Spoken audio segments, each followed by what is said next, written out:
Good morning, John Longcroft-Neal here, and it is Monday the 10th of November 2025 and I'm back on my bike.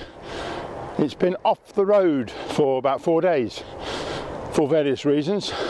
If you've not been following, why not? Anyway, we're back on track and let's just check that everything's working properly. Fingers crossed.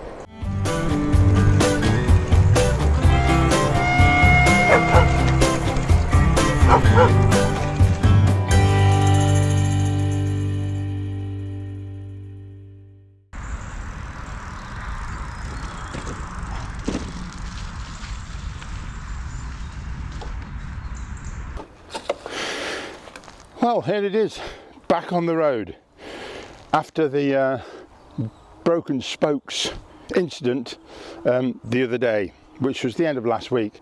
It's been about 4 days off the road actually, and I showed you one or two of the maintenance details of what I had to deal with because the back wheel was well and truly out of kilter as two spokes had broken on the back.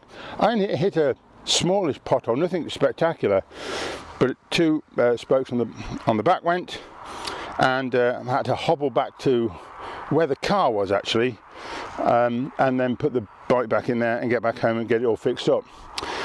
So I had to get it home, get it on the stand, take the chain off, take the back wheel out, and then I had to take the cassette, the gears, off the back, and then order some new spokes, get them in there, and try and understand the best way of truing the wheel again. And somebody very kindly said, best of luck with getting the wheel trued. Well, I didn't do such a bad job, to be honest. I also sent away for a spoke tension meter.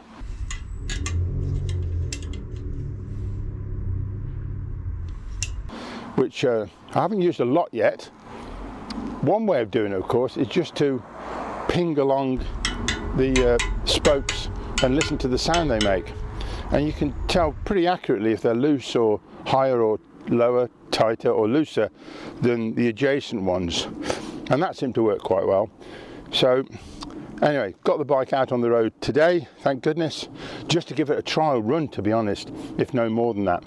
And with all these mechanical issues, quite a few people have commented about what was going on, and it only goes to show, yeah, things can go wrong, but you do need to keep an eye on particularly things becoming loose and checking everything's tightened up as it ought to be. I had this bike since March this year, so just over 6 months I suppose, and it's done over 1,000 miles. And so yeah, I've been out on it quite a lot, and all I'm going to do today then, take you out in the country yet again, and also just check that everything's working okay. I re-waxed the chain, by the way, which the first waxing I gave it was very successful. So I've heated it up in a pan with a heat gun and melted the wax off, cleaned it up, put more wax on, as I said I would, and yeah, it seems to be going absolutely fine. Really quite dry and clean chain, and it's been super. Okay, right, let's stop the chat, let's get pedalling around. I'm going a short route round. I have a regular route where I go to Wyke, Stoke Golden and so on, but I'm doing it the reverse way round today. And it's still quite mild, and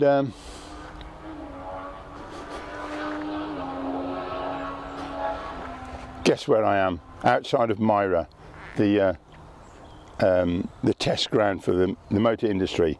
A few cars whizzing around there. You can just hear them. But so glad to get back on the bike again.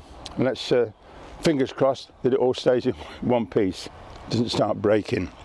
Okay, let's get going.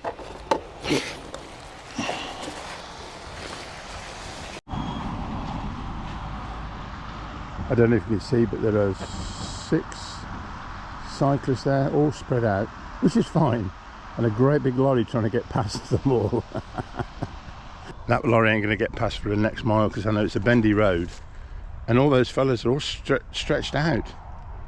Oh dear. It is a problem when you got even just half a dozen cyclists that maybe aren't together in a group, but even then together in a group, when you're a motorist, which I am and which most of us are, you try and drive around them. Yep, that lorry is almost stopped and a car behind it. Yeah, it's a problem, which not quite sure what the solution is. If I'm on my own, by the way, and there's a car behind me and it's a narrow road, particularly if it's a van or somebody delivering, they've got a job to do. So I pull over. I say, oh, hold on mate, let me get off the road for you. You get on your way and we're all happy. Doesn't take 2 seconds. Do it. Okay, let's press on.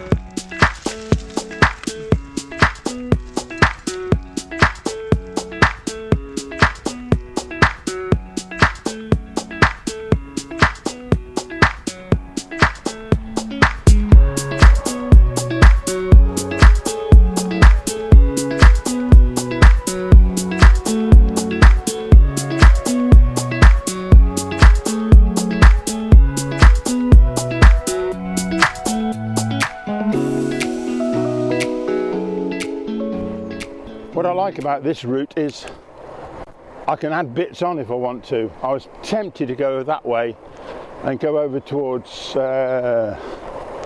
Shenton, but I'm turning right, going past Tompkinson's farm shop, which we frequent. Oh dear. And oh, it's a nice big puddle.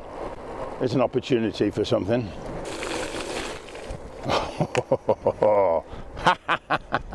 That made a mess. Sorry. Oh dear. Yeah, here we are. They're closed on Mondays. Tomlinson's farm shop. Just bought a piece of pork from them. I think it was £4 in weight. It made for Margaret and myself 4 meals, which was very, very nice. So it was a good weekend for that, if nothing else. Various buildings there of the old railway line, and now over the famous Ashby Canal. It's fascinating looking at the railway line, because there were stations all the way along, and back in the day it was one of the major routes from this area. It was quite industrialised too, with coal mines and other goods going up and down into a huge sidings at Nuneaton. I did have a picture of it. I might see if I can find it again.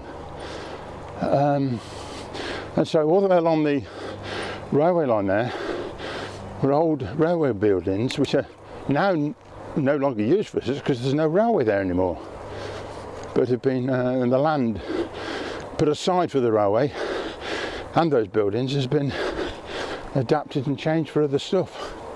But it's a part of the history of the area which sort of lingers on. Right, entering Stoke Golding, and Crown Hill, look, calls itself.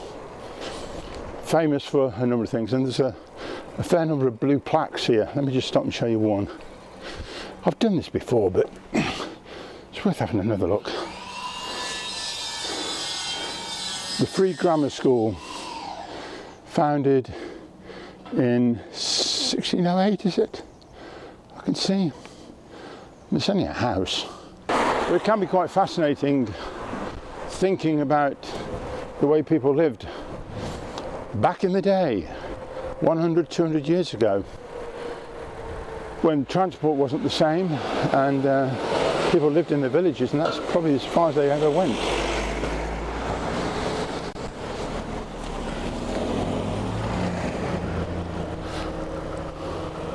I've said I've turned left here. Actually, I don't want to turn left.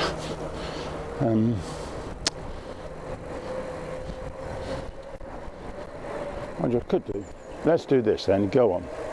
Down here, past the church, St Margaret of Antioch.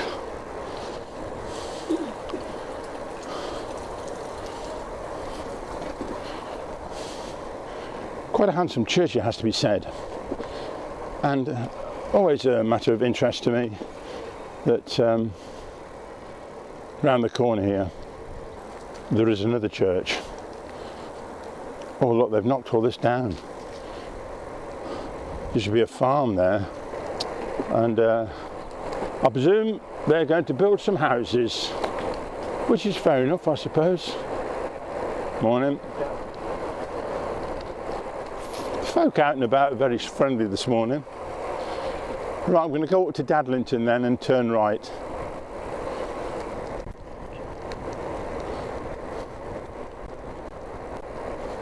Well, for the most part, I'm confident that the bike is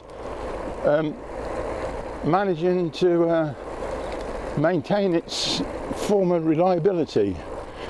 I've gone 5.5 miles already. Morning. Woof.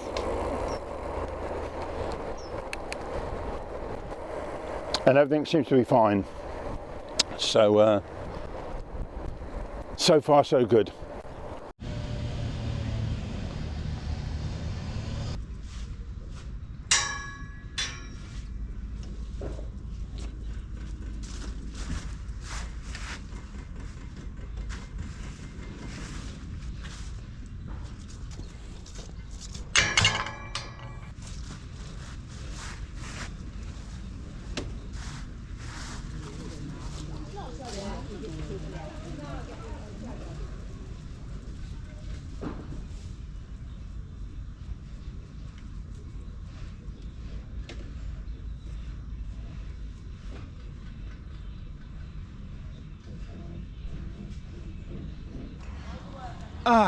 Here we go.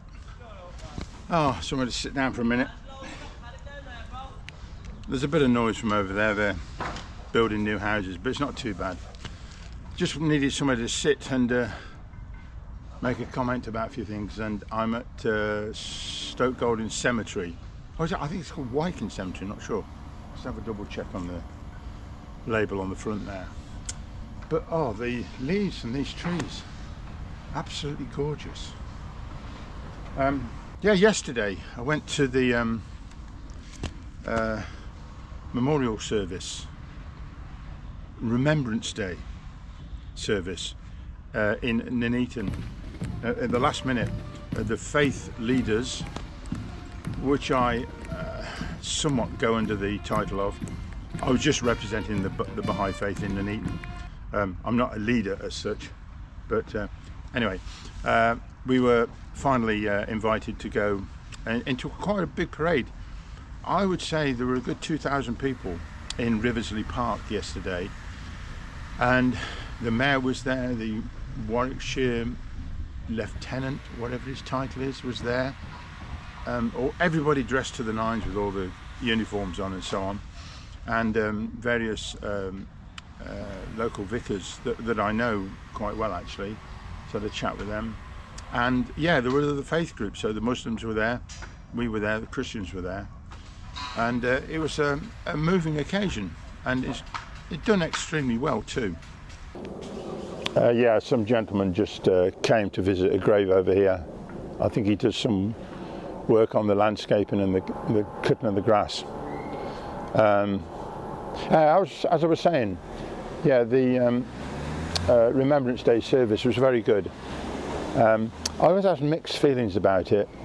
I mean, it's only right that, you know, we remember those people who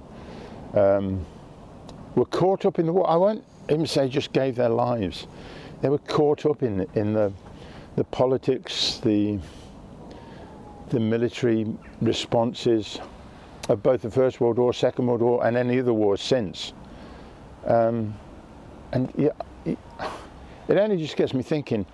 One day of the year, we have a huge response to the fact that these people died, and yet for the rest of the year, I was just thinking, what do we do to make sure it doesn't happen again?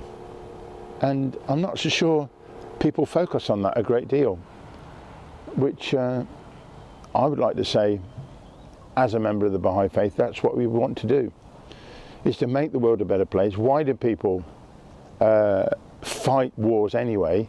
And you'd think by the time we got this far on with humanity that we'd be learning not to do this. But you know, we've got Ukraine, we've got the Middle East, Gaza and Israel, Sudan, and it's just so utterly destructive. I won't say pointless, because people are trying to exert power one over another for whatever reason. But war itself is just an abominable, awful tragedy for humankind.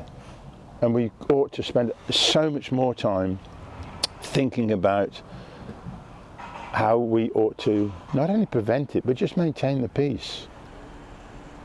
And of course, I think one of the reasons that we have wars is disunity. People fighting each other often for a plot of land, because they think the other people, the enemy, are worse people. And sadly, there was one line in the poem that we read, which I'll get to, that we pass on. I forget. I'll get the quote clearly for you here. I'll just read part of the poem. In Flanders fields the poppies blow, between the crosses row on row. We are the dead. Short days ago we lived, felt dawn, saw sunset glow, loved and were loved, and now we lie in Flanders fields. Take up our quarrel with the foe. And there we have it, really. I've every sympathy for the millions of people slaughtered in wartime.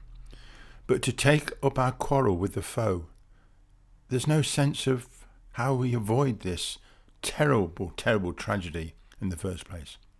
Anyway, moving on. And there's no idea there of, you know, the sadness of why there is war and the fact that there ought to be peace. And when you've got a family and generations growing up younger than you, you think, what sort of world are we giving them that these wars are still happening? It's terrible. Anyway, right, let's press on, get home. A few domestics to get on with. I think we've got some shopping turning up. Needs help Margaret put all the stuff away. So only a short ride really, but really pleased the bike's worked out well. It's touch wood, it's going okay. Okay, let's go. Oh dear. It is. I've just been having a chat with Neal. There's the famous Neal zooming off into the distance, the Flying Scotsman. And it is actually starting to rain, and so I'm going to put my cape on. Don't often need my cape because I'm generally very clever about watching the weather, but it is raining, look. So let's get it out.